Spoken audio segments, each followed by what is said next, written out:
Hello, I'm David Gerard and this is Pivot to AI. Today we have our second week of Google Veo video generator fails. Aron Peterson, aka Shokunin Studio, is a long-time friend of the pod. He's a media production professional. He's not anti-AI, he's interested in AI image generators, but he also knows what professional quality is.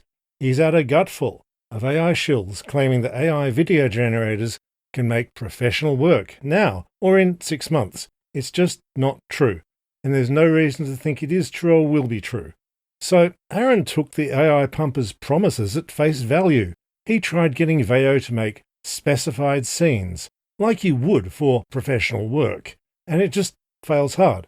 It will not take direction. You can't tell it to do stuff and get even good results, let alone professionally usable results. It also keeps doing all the stuff image models do. Nonsense text, weird hands and fingers, warped faces. It can't keep track of a scene just for several seconds. At best, Veo is a gacha game. You put in your credits, you spin the gacha, and you see if you won a non-garbage clip this time. We went through the first 7 prompts last week. This week, we have days 8 to 14. For day 8, we are remaking a scene from The Irishman, with Al Pacino and Stephen Graham. Pacino's in a suit, Graham is in a Hawaiian shirt. It's the clip where Pacino says, "I've never waited for anyone who was late more than 10 minutes in my life." As usual, I'm not going to include the Hollywood movie in this video, but I've linked the scene itself below. Here's how the prompt starts, then Aron gives it the exact script.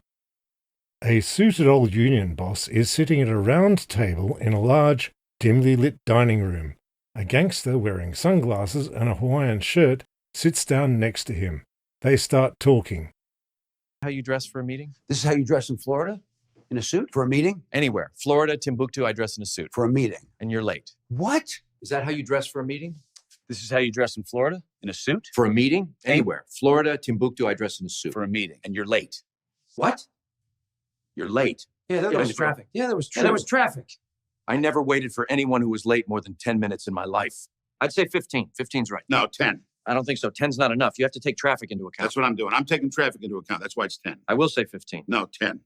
Veo still has the wrong character saying the lines over and over. Like, that's the most basic thing. If you're making a film, you have lines for the characters. You want the right character saying the words, not the wrong one. Veo also keeps forgetting the Hawaiian shirt. The fast talking in the last version of that prompt might be good for a Three Stooges gangster comedy. Think of the gun scene we included in the week 1 Veo fails video.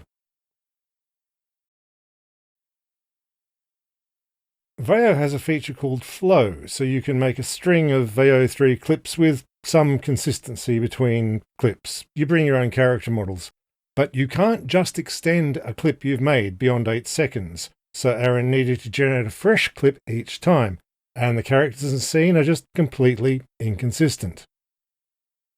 Now for day 9, we'll look at how Veo 3 handles multiple objects in motion.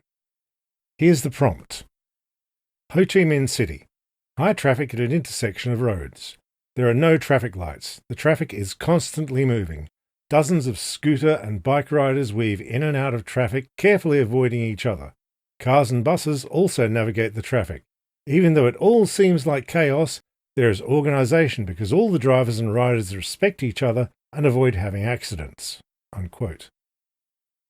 This is based on a clip from World Aviation 4K. Here's a snip of the original, which I've linked in the show notes.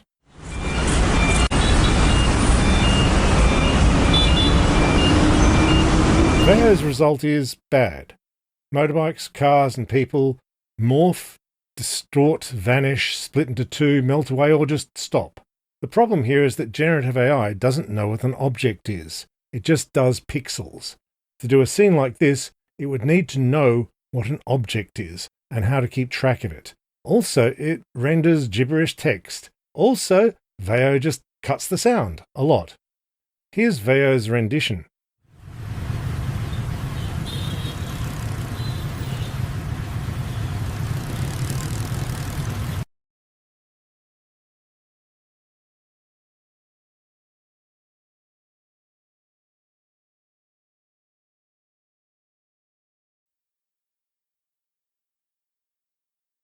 For day 10, let's do an animation again. Aron does a scene from the much-acclaimed Paprika by Satoshi Kon, the street festival scene near the start. It's a parody of corporations and consumer culture. Here are the prompts. Quote, anime, Japanese animation. Close-up of happy suited salarymen, they salute the camera and jump off a building. The camera moves down and we see a busy parade in the street. It's a parade of cars, furniture and household appliances that move like real people. Modernized, electronic Japanese festival music is playing in the background. So the original is a pretty amazing scene. Again, I've linked the original in the show notes. But here's what Veo produces, and it's weird and inconsistent trash.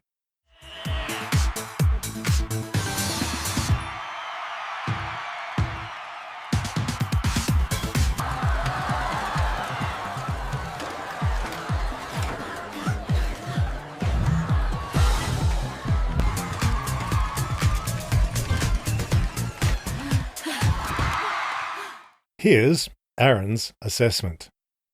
Quote, garbage. Everything moves like a slideshow. Crowds are frozen. Objects slide like melting butter.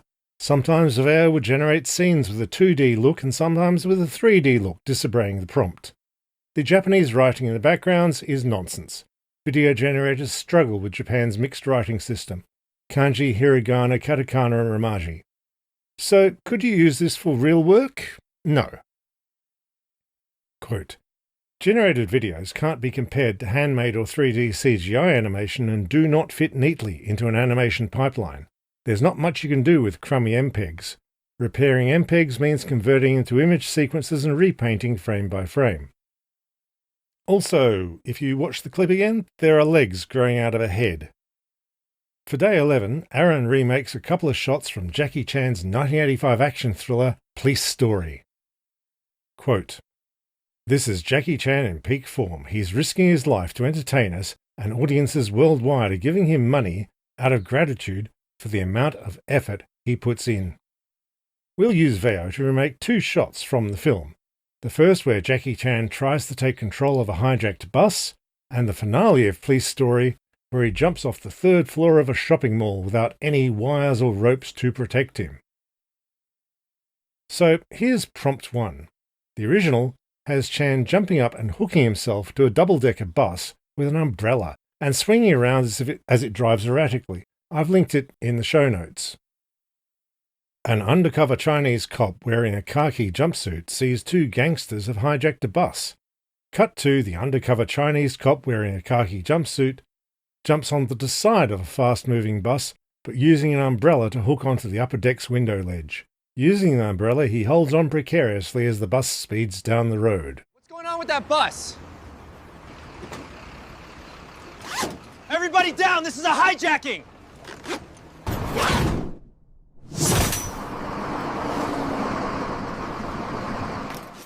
That was not great, was it? Here's the second prompt. The original is an amazing scene from Chan. Remember, this is Hong Kong in 1985. There's no CGI. This is all Jackie Chan himself. Quote, a bruised and bloody undercover Chinese cop on the upper level of a shopping mall sees two suited gangsters running away on the ground floor of the mall. Cut 2. The undercover Chinese cop jumps from the upper level of the mall and slides down a tall metal pole wrapped with electric lights, smashing through several panes of glass and decorative lights on his way down. He crashes through glass panels at the bottom, landing violently on a kiosk. So this is interesting. Veo hates violence. It won't show wounds either, but it's happy to generate an action movie guy whose face is covered in blood. If you don't like AI simulated blood, skip forward now. It's sort of the same scene, but without the excitement. Also, it doesn't do sound for a lot of it. If you don't like blood, skip forward about 20 seconds.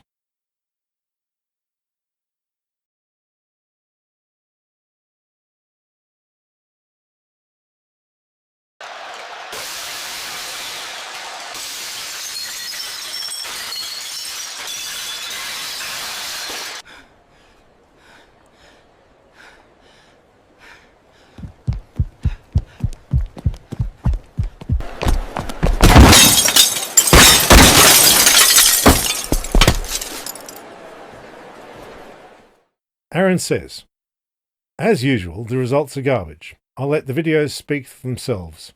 All I can say is, if Veo could generate the scenes realistically, there's no reason for me to buy a cinema ticket or a Blu-ray disc to watch it.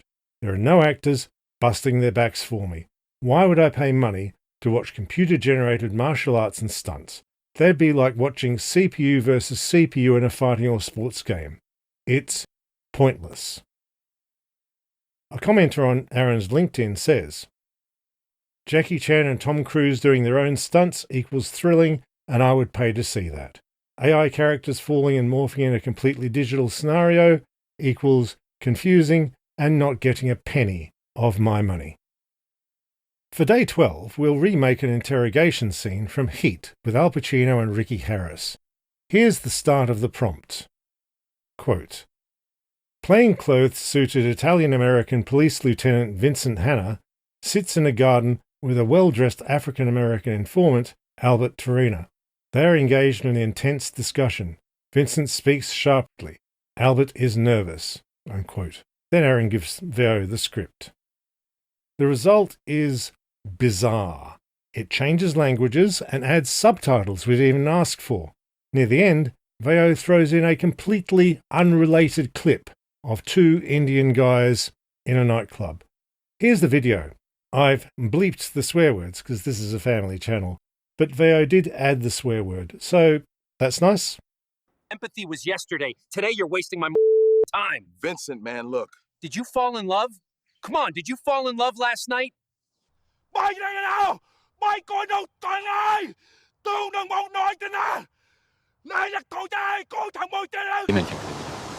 What is things in kumlag?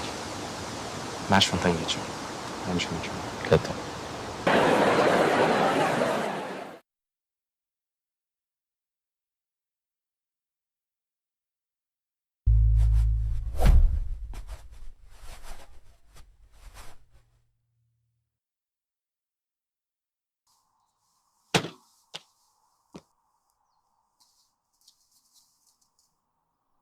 Fly! Aron's first attempt at day 13 failed. It was the interrogation scene from The Last Emperor. Prisoner 981 reporting. The clip Aron asked for just has Puyi enter the room and he's told to sit down. Veo says the prompt violates Google's policies. The words prison and China seem to be enough to trigger Veo's filter. Aron says, quote, the next time an AI guy calls generative video a democratization of storytelling, point out the censorship issues and remind them that a real camera always records truth 24 times a second. So we can watch the original clip on YouTube, but we can't make a biopic of Puyi. Aron wants to note, the movie was made in China with cooperation of the Chinese government. It was the first time the Forbidden City was opened to a Western film crew, so Google is censoring something that China would not censor. Here's the clip Aron did manage to make for day 13. This is great. It's a scene from Quentin Tarantino's Pulp Fiction. Vincent, played by John Travolta, and Jules, played by Samuel L. Jackson, are having breakfast. Jules is explaining why he won't eat pork, because pigs are dirty. Dogs are too, but dogs have personality and, quote, personality goes a long way, unquote. The original is shot in one long take. Here's Aron's prompt. Symmetrical shot, long take. Two hitmen, Vincent and Jules, dressed in casual clothing of t-shirts and jeans, are sitting in a sunlit diner, tucking into their breakfast. Then he gives the script in 4 prompts. Here's the result. It's pretty amazing. Some bacon? Nah, man, I don't eat pork. Are you Jewish? Nah, I ain't Jewish. I just don't dig on swine, that's all.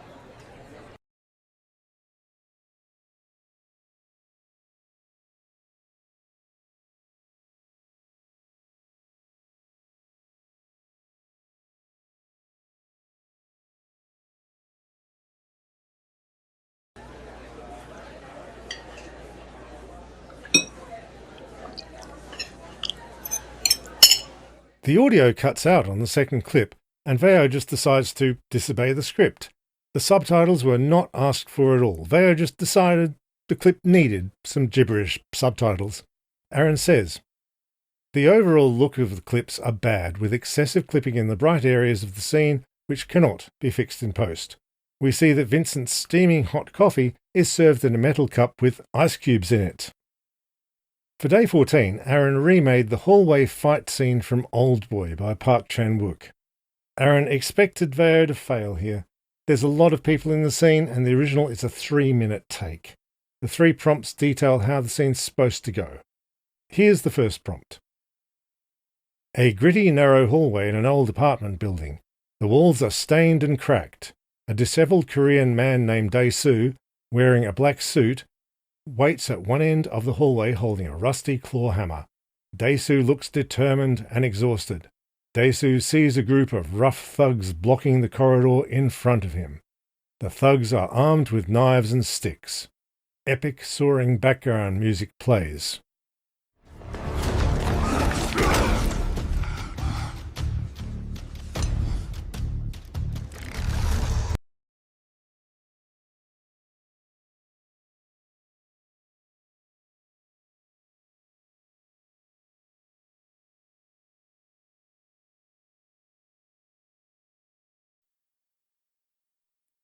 What did we get? Not much. And that's the best clip from a pile of attempts. Quote, 20 seconds of garbage after 600 credits wasted. The first prompt clearly says Dae-soo is facing the thugs, but no matter how many times I tried, the thugs always appear behind him. Very often, they appeared behind him acting like they were his friends. The second 2 prompts resulted in Veo's censorship. Veo 3 would not generate the violence. It forced me to use Veo 2, which generated videos, but also without any violence. So it wasn't all that spectacular. Aron questions people describing these generative AI models as stealing people's work. He thinks that's giving them too much credit. A critty hype, where you're saying the thing is too good. Quote, "We need people to stop saying generative models are outputting stolen work or are stealing. That's giving them too much credit. Deep learning is like building up a network of billions of simple and very fuzzy memories. The output of the models is like very bad fan art that is only impressive to people with low standards." The AI shills are not happy with Aron's project. They've resorted to saying Aron's just being negative, and it's wrong to nitpick Veo's crappy work. But the AI shills are the ones insisting you can do professional work with this thing. And of course, that's just a lie. A lot of them say it can't be that stupid. Aron's just bad at prompting. But they never post the suggested prompt for Aron to try instead. Perhaps you can. Pick a famous scene, tell the world a prompt that generates a reasonable rendition that people can reliably reproduce. Show us what a good prompt engineer you are. Or context engineer, I think the AI pumpers are calling it now, because prompt engineer just got a bit embarrassing and they need a new euphemism. Aron is taking requests. Hop on LinkedIn. The link is, of course, in the show notes. Veo is fundamentally a toy. You can make cool little scenes in a super limited low quality way. So YouTube is now leaning into this. They want YouTube Shorts creators to generate 7-second amusing slop for YouTube, so the creators basically do the job of filtering it for quality. I can see that working for amusement in a sort of way. Nobody's ever going to be going back to clips to see everything wrong with them.